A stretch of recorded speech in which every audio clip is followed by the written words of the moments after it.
Hari ini kita akan belajar tentang ant colony optimization. Ya, jadi ini adalah referensi buku yang teman-teman bisa gunakan untuk mempelajari tentang swarm intelligence, ya, khususnya topik ant colony optimization ini, ya. Nah, kita mulai dulu ya dengan mempelajari swarm intelligence. Apa yang dimaksud dengan swarm intelligence? Jadi, ant colony optimization ini termasuk ke dalam swarm intelligence ya, kecerdasan yang ditunjukkan oleh hewan gitu ya. Jadi, swarm intelligence ini adalah sistem kolektif ya yang mampu menyelesaikan permasalahan yang sulit ya, yang kompleks gitu ya, dan dimana lingkungan itu kan bergerak secara dinamik ya. Nah, yang menarik adalah bahwa hewan-hewan tersebut tidak memiliki external guidance, jadi sebenarnya tidak ada pemimpinnya ya, pemimpin yang terlihat penonjol gitu ya, tetapi mereka bisa berkoordinasi tanpa adanya central entity gitu, tanpa adanya central koordinatornya. Jadi ant colony optimization atau yang sering disingkat dengan SEO ini adalah bagian dari swarm intelligence ya. Dia mempelajari perilaku hewan tadi ya, kemudian diadopsi kecerdasan tersebut gitu untuk menyelesaikan permasalahan optimasi juga gitu. Tetapi kalau teman-teman ingat yang kita bahas di PSO, pada kuliah PSO itu yang dasar digunakan untuk menyelesaikan continuous optimization problem gitu ya. Jadi permasalahan optimasi yang sifatnya kontinu. Nah, kalau SEO ini digunakan untuk menyelesaikan permasalahan yang sifatnya diskrit gitu, yang diskrit. Inspirasinya kalau PSO itu dari burung ya, dan ikan gitu ya. Kalau ACO inspirasinya sesuai dengan namanya itu berasal dari koloni semut. Oke. Nah, ini saya berikan gambaran sedikit ya agar teman-teman memahami konsepnya gitu. Jadi, teman-teman sering lihat ya bahwa semut itu seringkali berjalan ya dari suatu tempat menuju ke sumber makanan seperti itu. Nggak ada masalah, jadi sumber makanannya di mana mereka akan berjalan, dan berjalannya teratur ya, berjalannya teratur, berbaris gitu ya, seperti berbaris ya, kemudian dia akan menuju ke sumber makanannya, jadi nggak ada masalah sebenarnya ya. Nah, kemudian permasalahannya sekarang kalau ada hambatan, teman-teman bisa lihat di sini ya, jadi di sini ada hambatan ya, kalau ada yang menghambat jalan mereka, pertanyaannya mereka nih mau akan lewat ke atas ya atau lewat jalur yang bawah kayak gitu ya. Apa yang kira-kira dilakukan semut tersebut berdasarkan pengamatan teman-teman nih, kan sering ya ngelihat ada semut di dinding gitu ya. Kalau teman-teman letakkan hambatan di antara jalur yang mereka lewati, apa yang dilakukan gitu. Nah, semut-semut ini ya pada awalnya akan menuju ke dua tempat ya, baik dua arah, melalui dua arah, baik ke atas maupun ke bawah gitu ya, teman-teman bisa amati ya. Jadi kita istilahnya flip a coin, jadi random aja flip a coin. Kalau kita lempar koin gitu ya, itu kan bisa head or tail gitu, jadi bisa muncul yang bagian depan koinnya atau bagian belakang koinnya, itu berdasarkan random saja. Nah, yang menarik di sini, setelah beberapa waktu, ternyata semut-semut ini mengikuti jalur yang lumayan serupa gitu ya. Jadi yang awalnya mulai dua arah, ini lama-lama jadi satu arah saja gitu pada umumnya.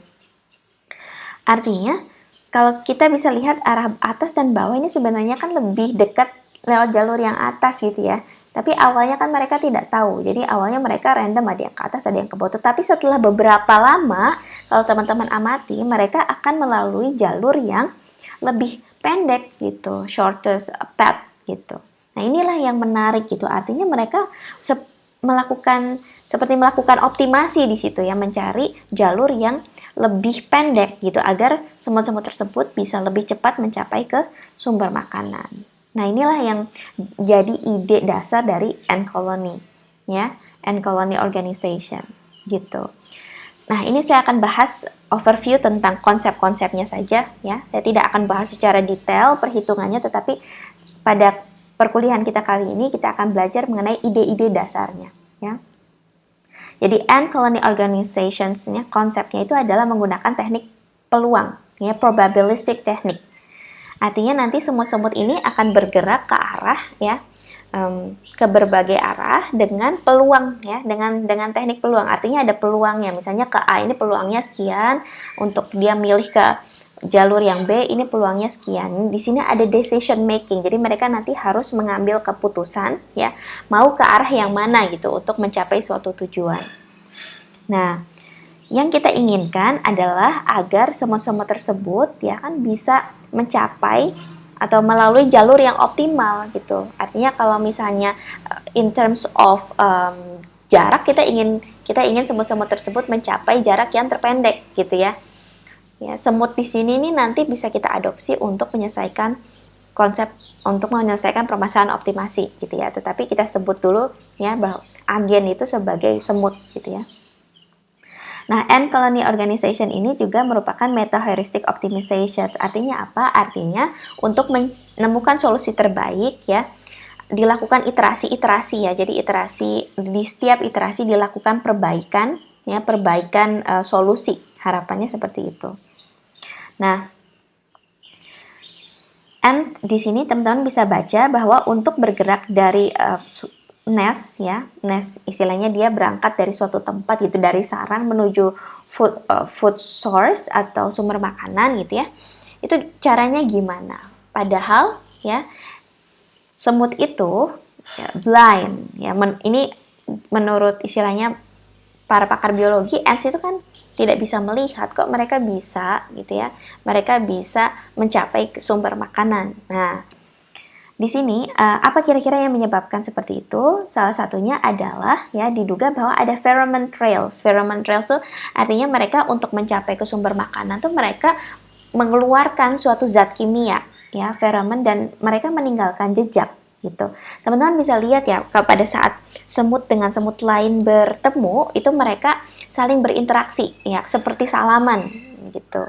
Ya, seperti salaman. Artinya di situ ada pertukaran, seperti ada pertukaran informasi gitu, dan semut itu akan meninggalkan tadi feromon ini yang menarik ya, feromon trails, seperti meninggalkan jejak gitu. Jadi teman-temannya walaupun belum pernah ke sumber makanannya, dia bisa mensense ya zat kimia tadi, jadi bisa merasakan ada zat kimia gitu ya yang ditinggalkan oleh semut yang sudah menuju ke sumber makanan itu terlebih dahulu gitu.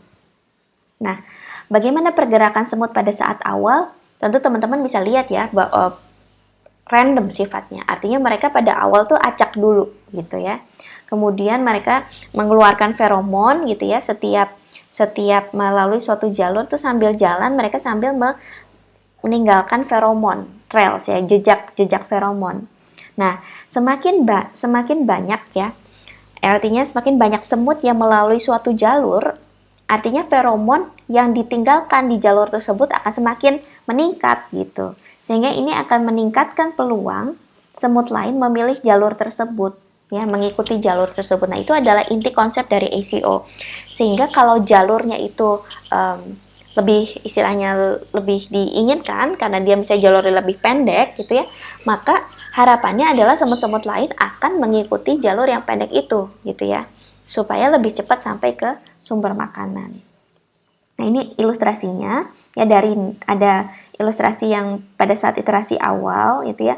Ini ada nest, ini ada food source gitu ya. Kemudian ada semut yang berjalan, dia sudah menuju dari food source, terus dia kembali lagi ke nest gitu ya.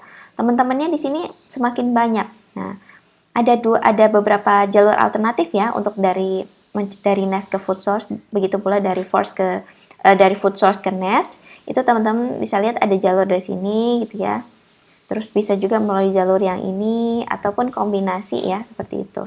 Nah, pada akhirnya harapannya adalah semut-semut tersebut bisa mencapai jalur yang paling pendek. Artinya kalau kita lihat di sini ya, ini adalah jalur yang lebih pendek ya yang dipilih oleh semut-semut tersebut. Oke, kita akan bahas sedikit ya tentang historinya. Jadi ant system ini pertama kali dikembangkan oleh Marco Dorigo ya, dari Itali gitu ya, di dalam PhD tesisnya. Jadi PhD tesisnya di tahun 92 ini membahas tentang ant system. Ant system ini nanti yang menjadi cikal bakal lahirnya ACO ya, jadi pengembangan ACO yang paling awal. Nah, pertama kali N system ini, ya, algoritma yang dikembangkan oleh Marco Doringo di PhD tesisnya ini diaplikasikan untuk permasalahan traveling salesman problem. Ya, teman-teman ingat ya TSP ya. Oke. Nah, kemudian selanjutnya N system ini ya, atau yang nanti berkembang menjadi ACO ini kemudian digunakan untuk menyelesaikan banyak permasalahan di yang sifatnya hard optimization problems ya, tidak bisa diselesaikan dalam waktu polinomial gitu.